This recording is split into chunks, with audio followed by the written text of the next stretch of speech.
In this video, I'm going to show you how to install Canon ink cartridges for the TS3151 series printer. Alright, so I just want to show you right now that my printer is actually off right now.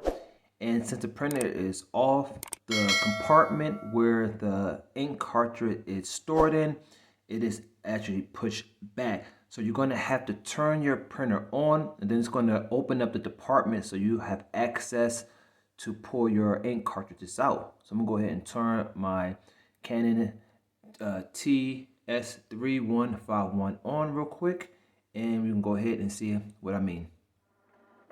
Now, as you can see, the compartment where the printer on is actually open now.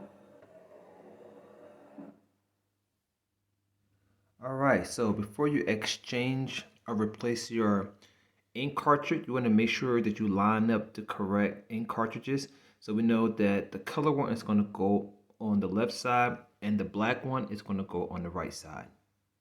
Alright, so I'm going to go ahead and replace the color cartridge first. It's on the left side, like I said. I'm going to gently put my fingers in there. I'm going to push down. Okay. Then I'm going to go ahead and replace it with the new ink cartridge. You want to make sure you take this tab off, this protecting the bottom part of it. Okay. So I'm going to go ahead and put this one on the left side. Push. Then you're going to push it up. There you go. Until you hear that clicking noise. So now I'm going to go ahead and remove the black old cartridge. I'm going to go ahead like I did before. Going to push down, wiggle it out a bit. There we go. I'm going to go ahead and use the new black cartridge. Remember to take the plastic film off the bottom. Okay. Push it inside there.